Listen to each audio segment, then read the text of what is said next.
इसमें बेटा हम लोग टेक्निकल राइटिंग में हम लोग जब लिखते हैं तो उसमें स्पेशल एक पैटर्न होता है जिसको हमने उसका स्ट्रक्चर जो है वो यूज़ करना होता है।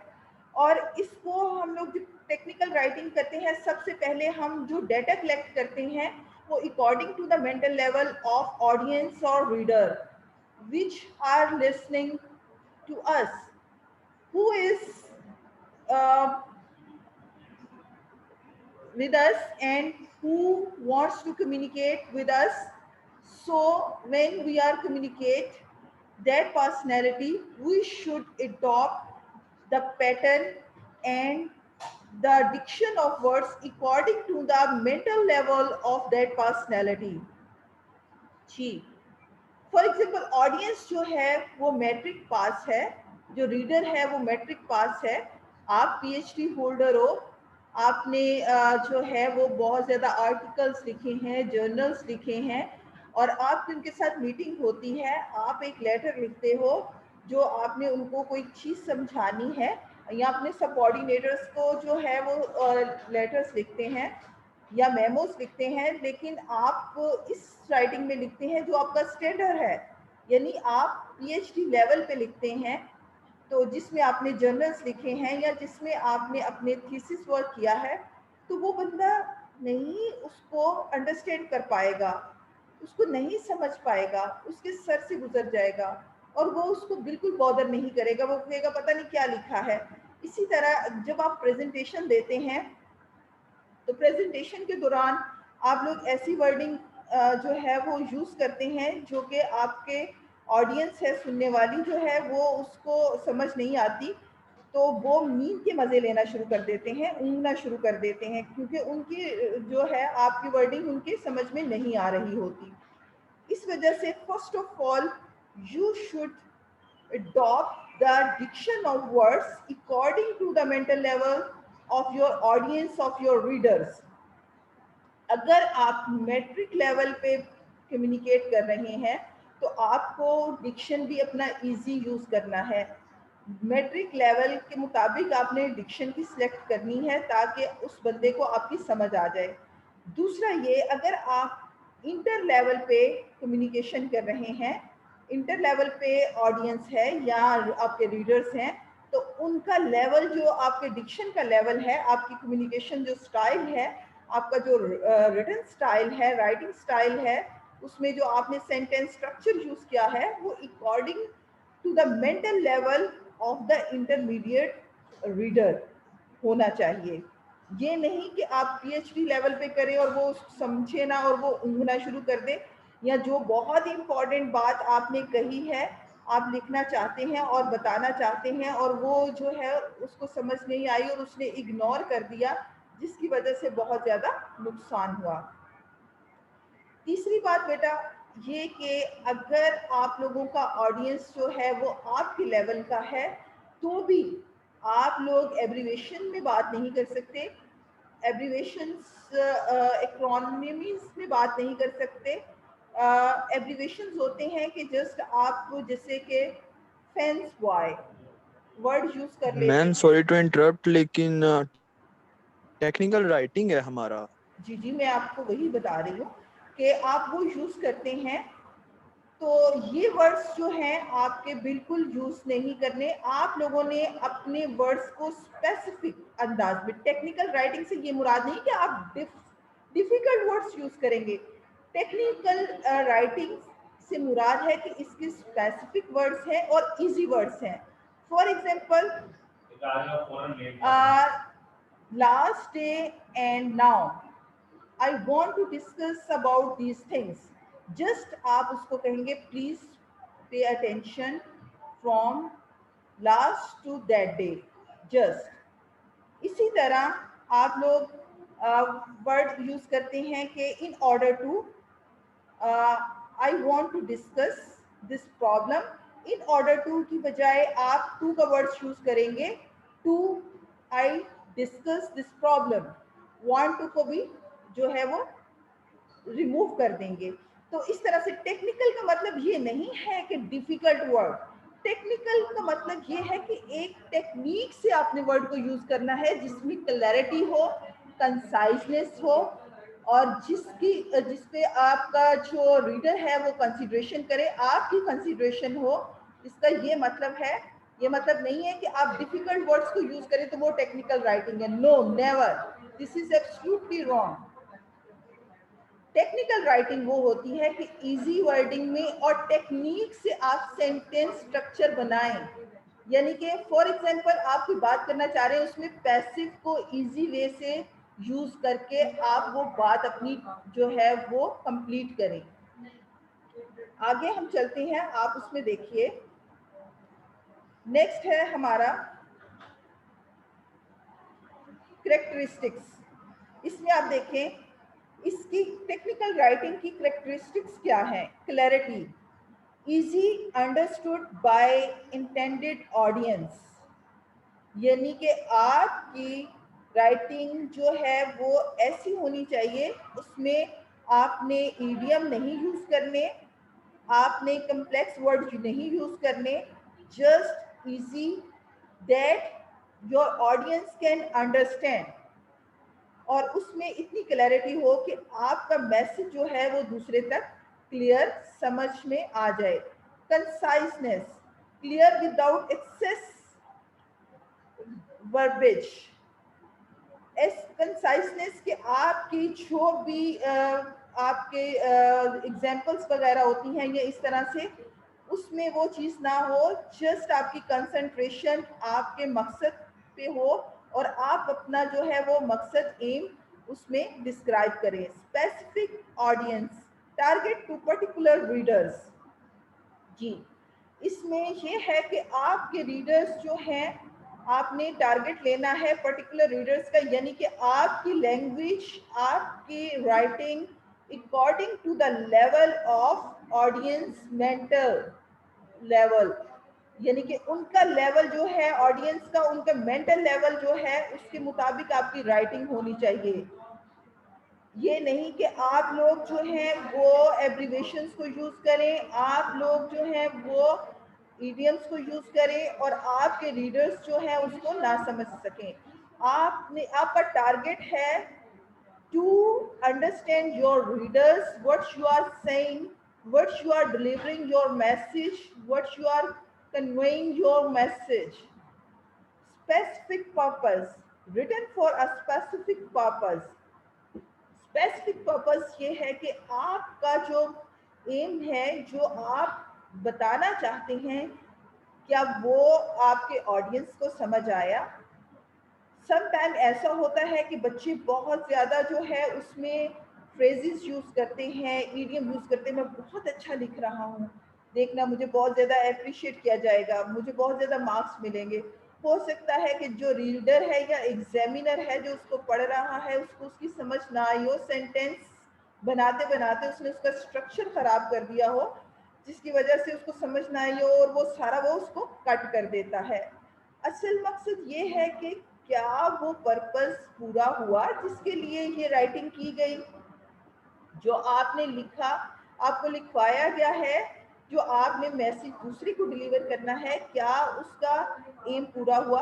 तो इसका ये है कि आप लोगों ने ऐसी राइटिंग करनी है कि जिसमें दूसरा जो है उसको अंडरस्टैंड करे और आप अपने टारगेट को मीट कर सके।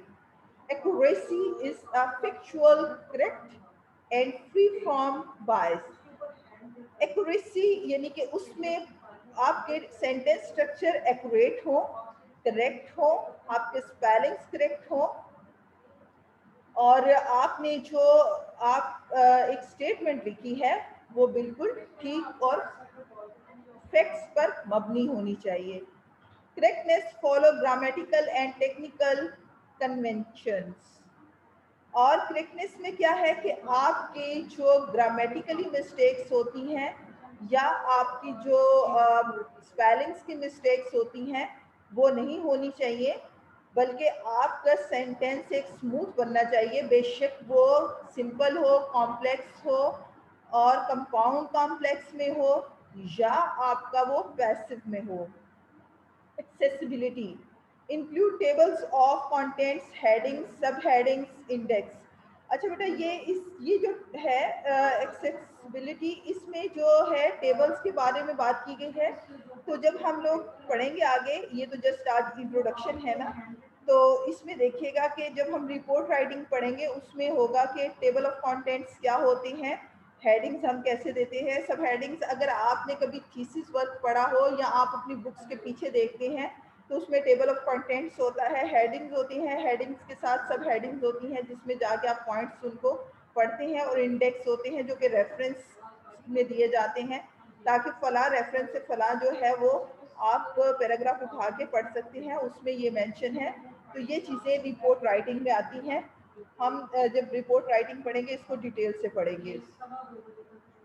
नेक्स्ट है technical writing with creative writing versus creative writing. इसमें आप देखें कि टेक्निकल राइटिंग में और क्रिएटिव राइटिंग में क्या फ़र्क है। फैक्चुअल, ये इंफॉर्मेटिव, इंस्ट्रक्शनल और पर्सुएसिव होती है। Clear, precise and straight forward होती है। ऑब्जेक्टिव होती है। स्पेशलाइज्ड वोकैबुलरी होती है, इसकी वोकैबुलरी स्पेशल होती है। ये फिक्शनल होती है। इमेजिनेटिव होती है, जैसे कि हम लोग कोई नॉवेल पढ़ते हैं या हम लिखना शुरू करते हैं तो उस किस्म की राइटिंग जो होती है वो क्रिएटिव राइटिंग में आती है। ये भी आपको भी पता है, नैरेटिव राइटिंग होती है, इसमें आर्टिस्टिक, फिगरेटिव होती है, सिंबॉलिक, जिसमें सिंबल, सिम्बली, मेटाफर हम यूज़ करते हैं, और ये सब्जेक्टिव होती है। जनरलाइज्ड वोकैबुलरी होती है, यानी कि हम छोटी मोटी वोकैबुलरी भी इसमें यूज़ कर सकते हैं। अब टेक्निकल राइटिंग का जो है, why technical writing is in the professional job में 20 या 40% of your time will writing, career advancement, expanding knowledge, improving communications. Everybody job profile requires versatility. Okay, tell me, आप लोगों में से किसी ने अपना सीवी बनाया है? जी स्टूडेंट्स, आप में से किसी ने अपना सीवी बनाया है? Hello, are you listening to me?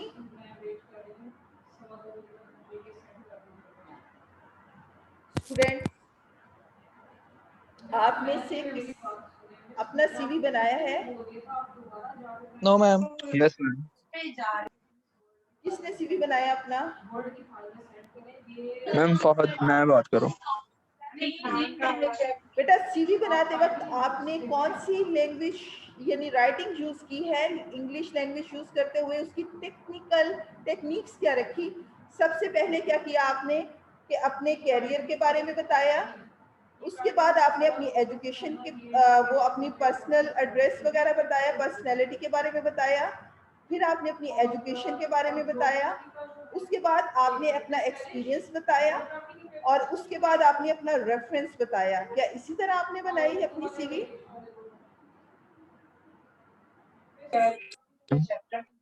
Hello ji students. Yes ma'am, yes. बिल्कुल बेटा, ये है टेक्निकल राइटिंग जो आपने अपनी सीवी में यूज की। एक टेक्निक यूज की कि सबसे पहले आपने अपना कैरियर का बताया, अपनी जो आपका टर्न था, आपका जो कैरियर था, फ्यूचर था, आपने आपने अपना एम बताया कि आपका फ्यूचर एम क्या है। उसके बाद फिर आपने अपना पर्सनल जो आपका डेटा था वो बताया। इसके बाद आपने अपना एजुकेशन के बारे में बताया, फिर एक्सपीरियंस बताया, फिर रेफरेंस बताया। ये सारी चीज़ें किस तरह से आपने अरेंज की? एक टेक्निक से, एक टेक्निकल वे से, और जो जिस तरीके से आपने उसको लिखा, आपने उसको समराइज किया, वो एक टेक्निकल वे है। Okay, tell me, someone know about the covering letter? Do you know about the covering letter?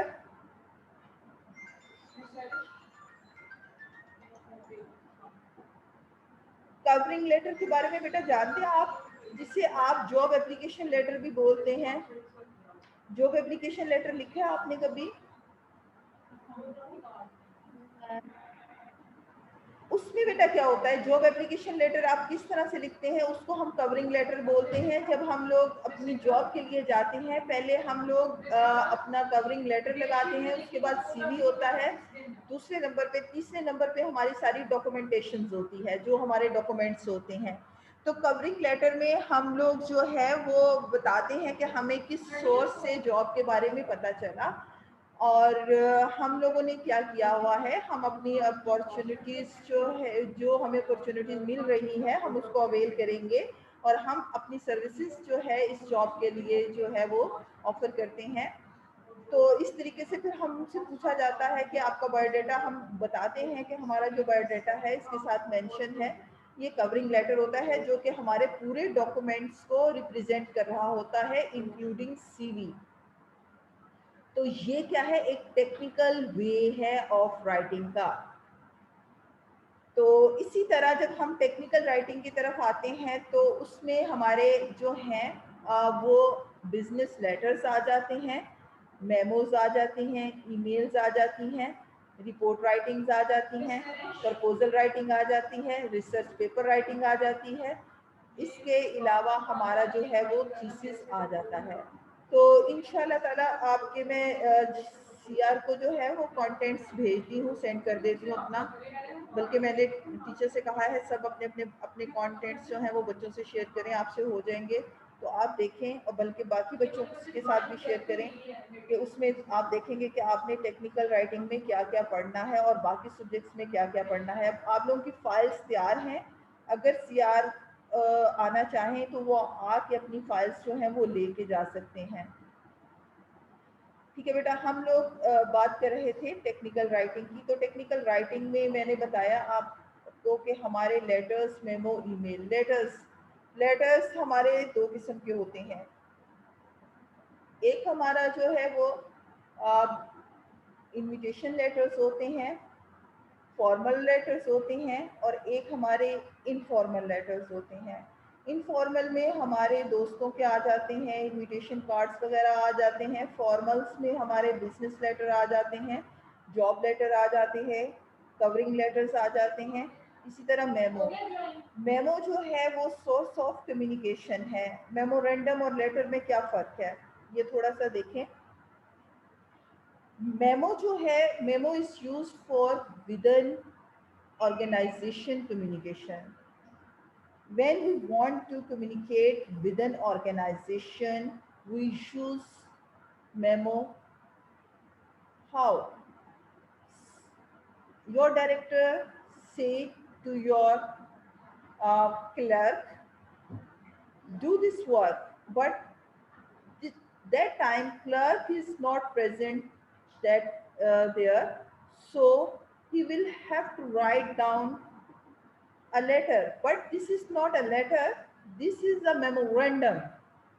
वो एक मेमोरेंडम की फॉर्म में उसको लिखता है और वो क्लर्क को सेंड करता है। क्लर्क उसका आंसर देता है, वो भी एक मेमोरेंडम की फॉर्म में देता है, क्योंकि ये कम्युनिकेशन जो हो रही है ये विद एन ऑर्गेनाइजेशन हो रही है। जब एक ऑर्गेनाइजेशन के अंदर कम्युनिकेशन होती है वो मेमोरेंडम के थ्रू या फॉर इनफॉर्मल राइटिंग के थ्रू होती है। और जब एक ऑर्गेनाइजेशन से दूसरी ऑर्गेनाइजेशन में कम्युनिकेशन होती है outside of the you can say outside of the any organization और इंस्टीट्यूशन, तो वो आपकी फॉर्मल वे से होती है।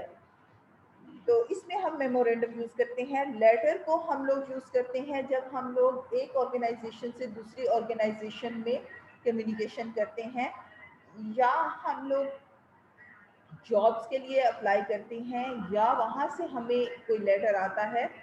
तो ये हमारा एक फॉर्मल लेटर का वे है। तो इनफॉर्मल का भी मैंने आपको बताया। ईमेल के बारे में आप बेहतर जानते हैं because you are the students of BScs 6th semester कि ईमेल कैसे हम लोग करते हैं और ईमेल हमारा कैसा सोर्स है कम्युनिकेशन का, और किस तरह से हम उसका रिस्पॉन्स लेते हैं और हम उनको सेंड करते हैं। इसी तरह एजेंडाज होते हैं। मिनट्स ऑफ मीटिंग्स होती हैं, ये हमारे टेक्निकल कम्युनिकेशन होती है, जिसमें हम टेक्निकल राइटिंग जो हम लोग कहते हैं कि एक फॉर एग्जांपल एक मीटिंग हो रही है, उसमें एक एजेंडा रखा गया है, तो मिनट्स ऑफ मीटिंग लिखने के लिए हमारे जो मौजूद होते हैं वहाँ पे सेक्रेटरी मौजूद होते हैं जो कि वो लिख रहे होते हैं, तो उनकी भी एक टेक्निकल राइटिंग होती है जिसमें उन्होंने लिखना होता है, सबसे पहले उन्होंने टाइम यूज करना होता है, लिखना होता है टाइम, डेट, फिर strength of participant, total strength of participant, फिर प्रेजेंट पार्टिसिपेंट, फिर एब्सेंट पार्टिसिपेंट्स, और उसके बाद जो है वो एजेंडा जो होगा उसके प्रॉब्लम्स होंगे, फिर उसका सोल्यूशन होगा और एंड पे साइन होंगे। तो ये टेक्निक जो है यूज होती है, इसको हम लोग बोलते हैं मिनट्स ऑफ मीटिंग, जो कि एजेंडास को डिस्क्राइब करने के लिए, एजेंडास के सॉल्यूशंस के लिए हम लोग यूज करते हैं। इसको हम लोग मिनट्स ऑफ मीटिंग कहते हैं। इसी तरह बेटा रिपोर्ट्स हैं। रिपोर्ट्स भी जो है वो दो तरह की होती हैं, एक फॉर्मल रिपोर्ट्स होती हैं, एक इनफॉर्मल रिपोर्ट्स होती हैं। फॉर्मल रिपोर्ट्स में हमारी जो है वो टेक्निकल रिपोर्ट्स आ जाती हैं और हमारी इंफॉर्मेटिव रिपोर्ट्स आ जाती हैं, हमारी जो है लैब रिपोर्ट्स आ जाती हैं। और इनफॉर्मल रिपोर्ट्स में जो है वो इनफॉर्मल रिपोर्ट्स वो रिपोर्ट्स होती हैं जो विद इन ऑर्गेनाइजेशंस होती हैं। यानी फॉर एग्जांपल अब इंशाल्लाह आप जो है वो थीसिस वर्क करेंगे, तो आपके टीचर्स आपको काम देंगे और उन्हें कहेंगे कि ये जो काम मैंने दिया है इस पे रिपोर्ट बना के दे, तो आप जो रिपोर्ट बना के अपने टीचर को देंगे वो इनफॉर्मल वे में होगी। तो इसी तरह आप कहीं पे विजिट करते हैं, फॉर एग्जांपल आप कहीं किसी कंपनी में जाते हैं, तो वहाँ पे आप जो कुछ देखते हैं, आपसे कहा जाता है कि एक इंफॉर्मेटिव रिपोर्ट बना के दें। आपने वहाँ पे विजिट किया, आपने क्या देखा, आपने क्या फील किया, किन लोगों से मिले, किस तरह से काम किया, तो आप उसकी एक रिपोर्ट बनाते हैं। तो वो रिपोर्ट आपकी इनफॉर्मल रिपोर्ट होगी। लेकिन जब कंपनीज या प्रोजेक्ट लेवल पे हम लोग रिपोर्ट्स बनाते हैं, वो आप लोगों की टेक्निकल रिपोर्ट होती है, और वो जो है वो 500 1000 पेज पे जो है वो बेस करती है, वो इस तरह की रिपोर्ट्स होती हैं। तो इस तरीके से आप लोग जो है अपनी रिपोर्ट राइटिंग करते हैं। मेरा ख्याल है आज का टाइम जो है वो इतना ही काफ़ी है, क्योंकि 5 मिनट है हमारे पास, बल्कि 3 मिनट रह गए, कि हम लोग थोड़ा सा मुझे बताएं कि इस जो आज का हमारा लेक्चर हुआ उसमें आपको समझ आई। अगर किसी की कोई क्यूरी है या कोई प्रॉब्लम है बेटा, वो मुझसे शेयर करें।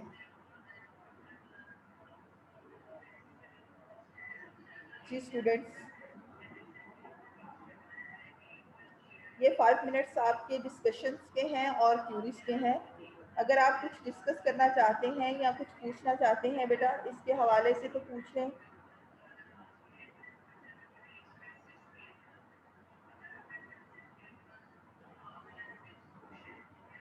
Hello,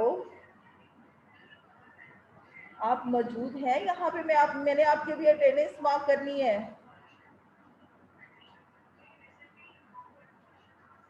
yes ma'am. जी मैम, यहीं पे हैं। यहीं पे हैं? अच्छा, जरा बोलें अपने नाम। फजीला, प्रेजेंट है मैम।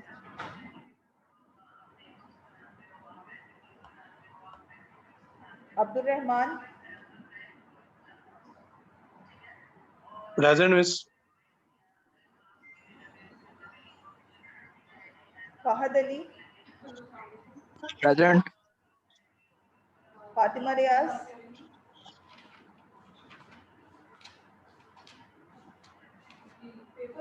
फातिमा रियाज नहीं है। Hamza Chaudhary, present present miss. ठीक है।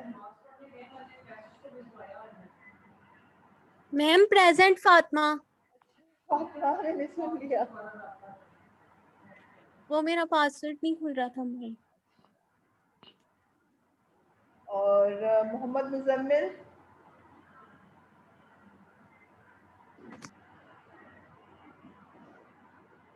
मोहम्मद मुजम्मिल,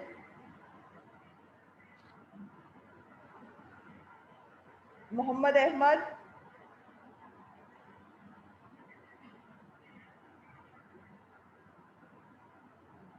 मोहम्मद इरफान,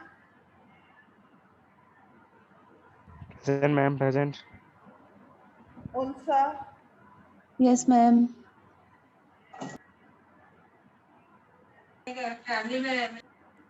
मैम फातिमा की लगा दी है ना? जी बेटा मैंने आपकी लगा दी है।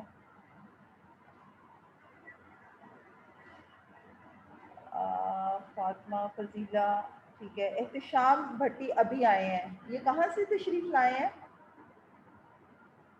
ये लेक्चर के दौरान तो नहीं थे। एहतिशाम,